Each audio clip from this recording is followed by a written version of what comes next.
morning, it's Gary from G&H Honey Bees.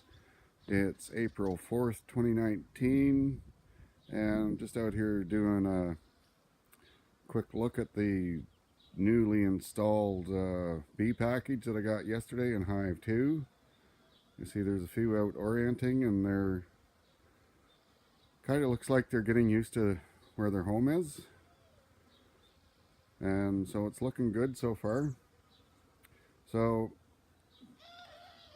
this is something new here in what I'm now calling my bee yard, because I hadn't planned on having this much right at this time, but I got this nuke here, and I've got a nuke over there on the other side of that apple tree. And there's a story behind why these nukes are here. Last Friday, after I inspected Hive 1, I went down to my stepdad's place. He has, or had, 6 hives, and one of his hives had a similar die-out situation like what I had in Hive 2. So he was down to 5 hives. The other ones, a couple of weeks prior to last Friday, looked like they were all doing okay. So because it was warm enough, we thought we'd start inspecting the hives and see how they were actually doing.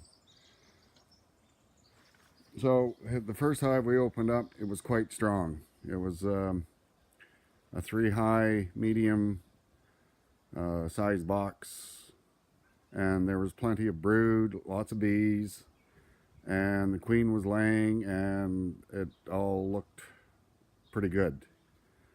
So we closed that one up, and then we opened the next hive, and it was a 2 high medium size box, medium deep box, and to my surprise, there was only like a dozen bees surrounding the queen sitting on top of one of the frames on the upper box. And so I was kind of scratching my head. We looked a little deeper into the box. There was no other bees there. So we thought in order to save the queen, we should make a split from the first hive.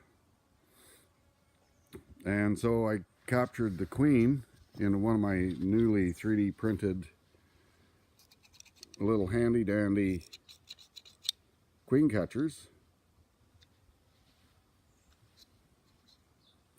And so I got the queen and the queen catcher, and we took 3 frames out of the hive that we just inspected that was really strong, and put them in this nuke. I just happen to have a couple of these nukes down there at his house, and so we got them into the nuke, and I put the queen and the queen catcher inside the box, and we covered them up, and we were just hoping for the best to see, if the bees would accept the new queen or not. And so we just set it aside for the time being, and then we opened the next hive. It was quite strong, again like the first one that we inspected, and it had a lot of brood and a lot of new larvae, and the queen was laying, lots of bees. So we closed that one up, and then we opened the next one, and there were no bees in the upper box. It was a 2 high medium deep hive. And there was no bees at all in the upper box. So we lifted that box off, and lo and behold, there was another hive with the queen sitting on top of one of the frames with like a dozen or so bees surrounding her. And so we basically did the same thing, and I had got the second nuke box that I brought down, and another queen catcher, and we caught that queen, and we took 3 frames out of the second strong hive with larvae and nurse bees, etc., etc., and we put them into the second nuke box, and then I put the queen in there with them. Now, of course, the entrances, because they're spinning entrances, I had them closed so the bees wouldn't try to get out.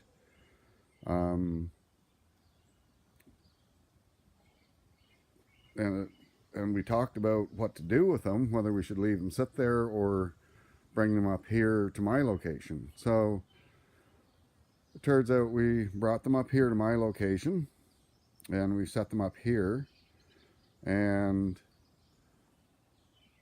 the next day, that was Friday when I brought them up here. The next morning, Saturday morning, it was warm enough, so I opened them up and I pulled out the queen catchers and the bees. I did a test that I saw David at Barnyard Bees do, and I was easily able to sweep the bees off the queen catcher and they would just come back, and there was actually a couple of bees that gotten into the queen catcher and they were tending the new queen. So I have let both of the queens go. They were both doing exactly the same thing. They seemed to be, the bees in the box seemed to be good with the queens. So I let the first queen go in this box here on top of the frame, and she immediately walked down the frame and she was surrounded by bees, and they sort of checked her out and then she was on her way. And so I did the same thing with the other nuke, and it was basically the same situation. And so hopefully later today, it's gotten rather chilly in the last couple of days because it's been raining and it's only about 10 degrees Celsius right now. So I would like to look in there and see how if the queens are laying, and just to give them a quick check.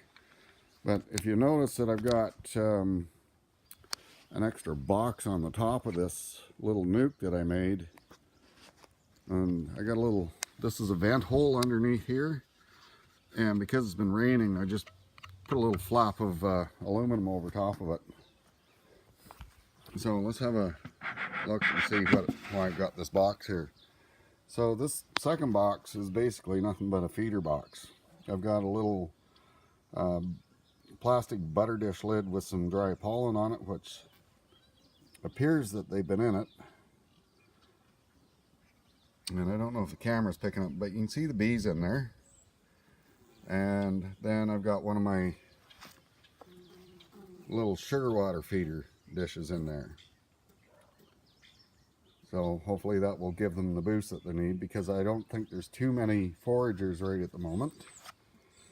And so I've just provided a little extra food and nourishment for them. So we'll see how this goes. But hopefully, like I said, later today it'll warm up again and I can have a look and see how the queen is actually managing. Slip that back on there like so. And so the other box is the same. I've got a little extra box on the top that I just turned into a feeder, and done the same thing. I put a sugar water feeder in there and a dish of dry pollen. And you see the sun is trying to come out right now, so it's supposed to be sporadic off and on. So anyway, that's the story of why I've got these here. If we get them open up and they're doing really well and the queen is laying lots, we'll give them another week and then transfer them back into 10 frames and go from there. So wish us luck, and thanks for watching. We'll catch you again soon. Bye.